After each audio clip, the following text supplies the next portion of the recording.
तो दोस्तों आज जून की 18 तारीख है। चलिए आज बात करते हैं इस बहुत खूबसूरत से मिनी जेड या पोर्चुलकारिया अफ्रा के बारे में। इसको ड्वार्फ जेड भी बोलते हैं, पोर्चुलकारिया अफ्रा भी बोलते हैं। एक्चुअल में इसका जो सही नाम रहता है वो पोर्चुलकारिया अफ्रा ही रहता है।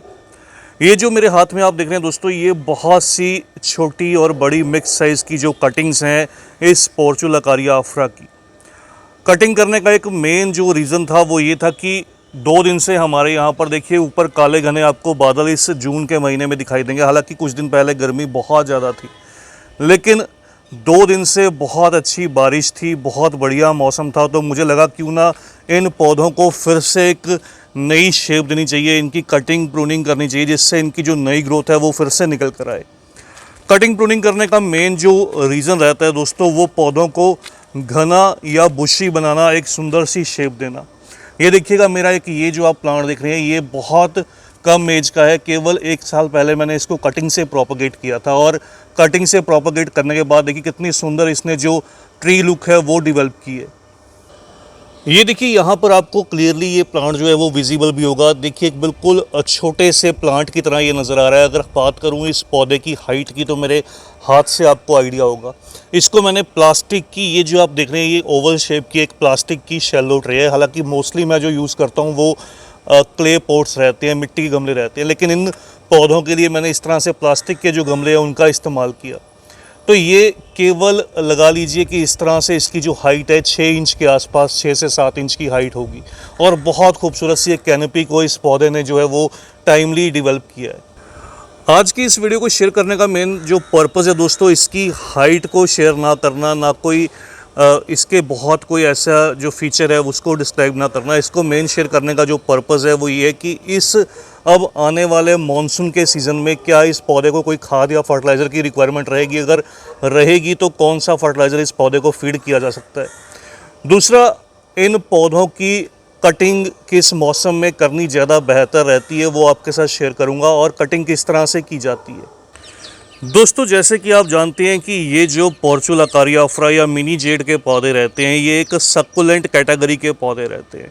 और हालांकि कहा जाता है कि जो सक्कुलेंट्स के लिए ये जो मौसम रहता है मानसून या मानसून के बाद का या तेज़ गर्मी का जो मौसम रहता है वो बहुत अच्छा नहीं रहता। मोस्टली इस समय पर आप सक्कुलेंट्स देखेंगे, अगर आप क्रेसुला वाटा की बात कीजिएगा, या फिर आप string of pearls, string of बनाना, या फिर इस तरह से जो भी आपके पास सक्कुलेंट रहे।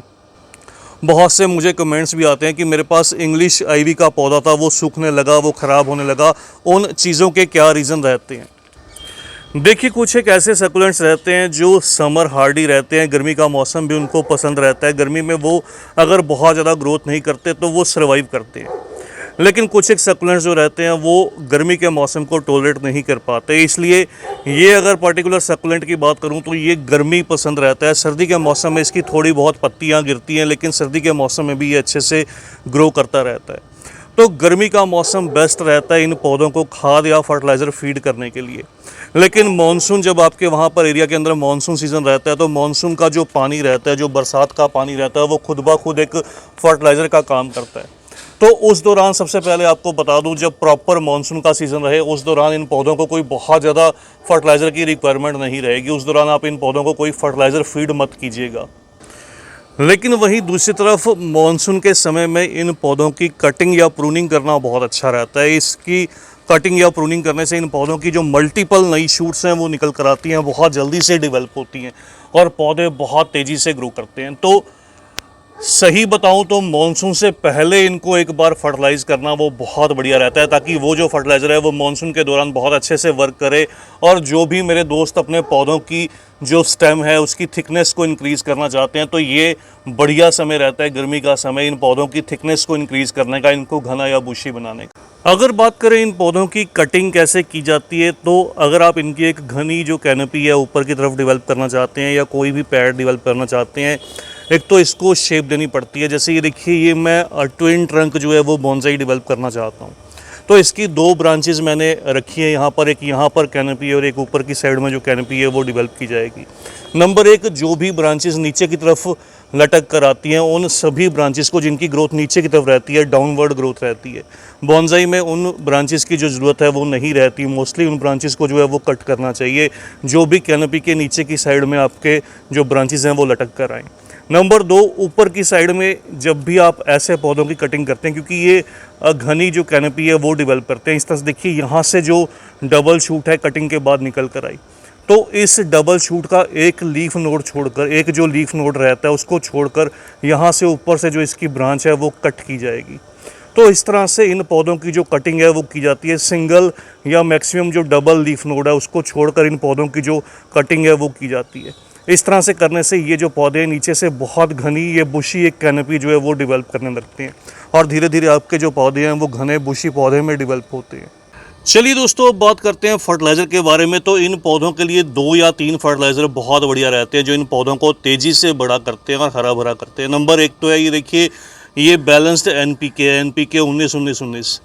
तो ये ओवरऑल ग्रोथ के लिए बहुत बढ़िया रहता है। जब भी आपके पौधे थोड़े से ड्राई हों, थोड़े से मिट्टी हल्की सी नमी के अंदर हो, बहुत ज़्यादा सूखी मिट्टी ना हो, तो आप इसका 2 ग्राम 1 लीटर पानी में डिज़ोल्व करके पौधों की पत्तियों पर स्प्रे कीजिएगा, मिट्टी के अंदर दीजिए, उससे ये पौधे बहुत तेज़ी से ग्रो करेंगे।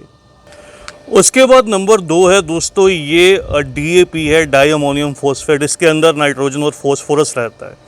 तो अगर आप पौधे का बॉन्साई डेवलप करना चाहते हैं, आप चाहते हैं पौधे में बहुत सी मल्टीपल जो ब्रांचेस हैं वो निकल कर आएँ, पौधा अच्छे से डेवलप हो, अच्छे से ग्रो करे, और साथ के साथ पौधे में जो मेन स्टेम है उसकी थिकनेस इंक्रीज़ हो जाए, जल्दी से बड़ा हो, मैच्योर लुक दे, तो उसके लिए DAP बहुत अच्छा काम करता है। फॉस्फोरस इन पौधों को चाहिए होता है, इससे ये मैच्योर लुक बहुत जल्दी से डेवलप करते हैं।